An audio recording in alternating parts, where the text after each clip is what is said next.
tying in third place, I have two books that I just could not choose between for third place. All of Kitteridge by Elizabeth Strout.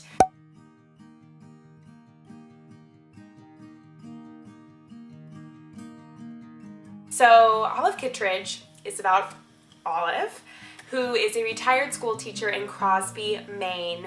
She is a bit stern and sees life from a negative lens a little bit. She's a very complicated person and she has an opinion about everything. Each chapter follows a new character in the town and Olive's connection to them. And, you know, as these townspeople figure out their problems, Elizabeth gains a deeper understanding of herself and of life. At the core of every single chapter is empathy. It's an understanding that life is hard, but worth it.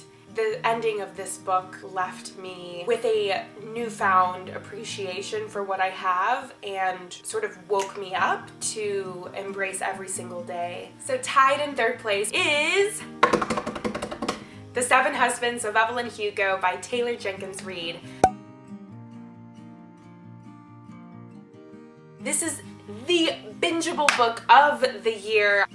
Okay, so The Seven Husbands Evelyn Hugo is an aging and retired Hollywood movie icon. She lives in the Upper East Side in Manhattan, and she asks this completely unknown journalist, Monique, to write about her life. And everyone's really confused. Why did she choose Monique? Why Monique? Why now? What's going on? Monique is kind of like, okay, this is weird, but whatever. I'm going to use this opportunity to jumpstart my career. And she spends her time and days in Evelyn's apartment. And Evelyn tells her all of these stories about Hollywood and love and show business and moving to LA. Slowly but surely becomes clear that their lives are intertwined in this really irreversible and profound way. So it's a bit of a mystery. It's a bit of, you know, there's seven husbands, so you know there's love involved.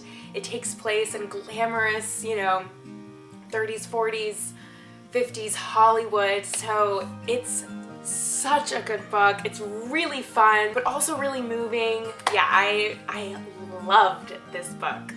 So my second place book in the fiction category of my favorite books that I read in 2020 is 1,000 Splendid Suns by Khaled Hosseini.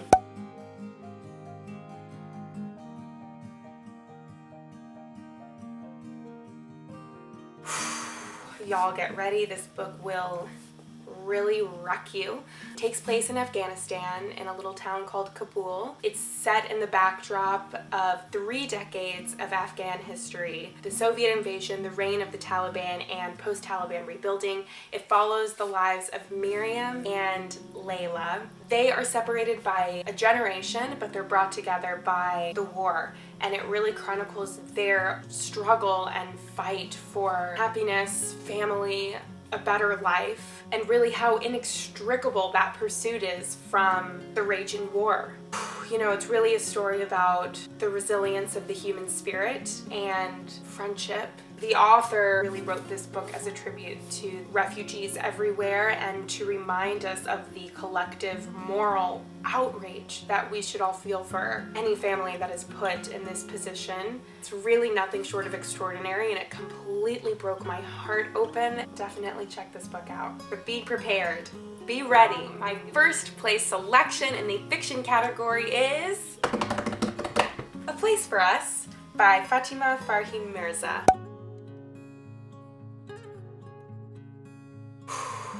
Wow. A Place for Us is about an Indian Muslim family living in California, navigating traditional and modern values. The narration dances between the children's and the parents' perspectives. It bounces forward and backward in time. You're in this world from the very beginning. It starts off at Hadia's wedding, where her estranged younger brother returns and reunites with her family for the very first time. The reader starts to collect stories about why Amar is estranged from his family. The author, I think, did such an amazing job illustrating that the things that go unsaid are just as impactful as the things that are expressed. really spoke to the divide between generations, the divide between siblings, parents and children, cultures, traditions, values, you know, all of these things that make up a person, what to do when they're so different from the people that know and love you the most. First place, y'all. Cannot recommend this book more. Beautiful.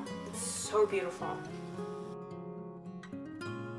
Third place, we have Together by 19th Surgeon General of the United States, Vivek H. Murthy.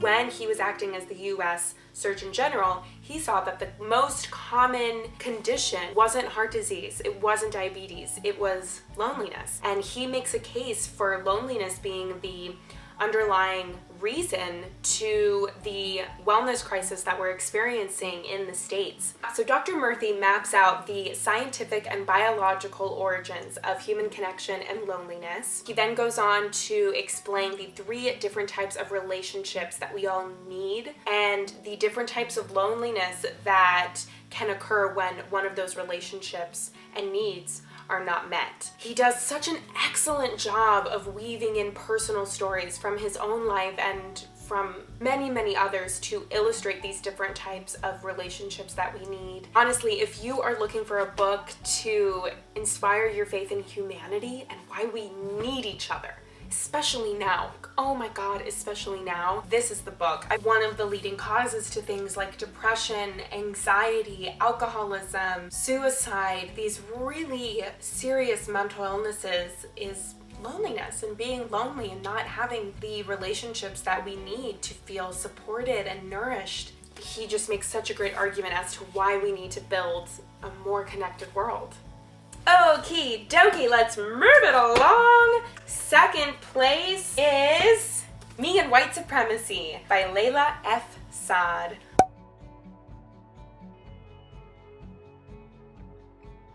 So this is a guided workbook. Me and White Supremacy teaches readers to understand their white privilege and their participation in white supremacy so that they can stop, often unconsciously, inflicting damage on people of color and in turn help other white people do better too. Unless you're living under a rock, you know that there was a really much needed uprising in the Black Lives Matter movement this year with the death of George Floyd and countless others. So many people ask, like, what can I do? What can I do to help? Layla argues that the only place to start, the only starting point is with yourself. I did a book club with this book with 2 of my best girlfriends. We met every Sunday for about 2 hours. We just went chapter by chapter. We talked about some of our questions that we had, our answers, some things that we were struggling with or unpacking within ourselves. It's truly a gift. It is an absolute gift that Layla has given us. I go back to it to reference it all the time. It's something you can continually go back and redo. Layla's work is practical. It's a necessary and imperative guide to starting your journey to being anti-racist. We made it to number 1 in the nonfiction section is Untamed by Glennon Doyle. So Untamed is a memoir about a woman finally hearing and listening to her own voice within. It's her love story with Abby Wambach, who is now her wife. It has wisdom and lessons she's learned from parenting her 3 beautiful children. Lots and lots of stories of essentially deconditioning herself and learning to choose herself over and over and over again in a world that frankly teaches women to not listen to themselves, to not trust themselves. It's incredibly forceful, it's tender-hearted, it's funny. It's a cry for women everywhere to just listen to their intuition and their gut and their heart and go after what they want and to really create this beautiful life that reflects, you know, the dream that they've always imagined. Let me know what your favorite books were that you read this year. I love you, I love you, I love you. Okay, I'm gonna go swimming now with my mama. Mwah.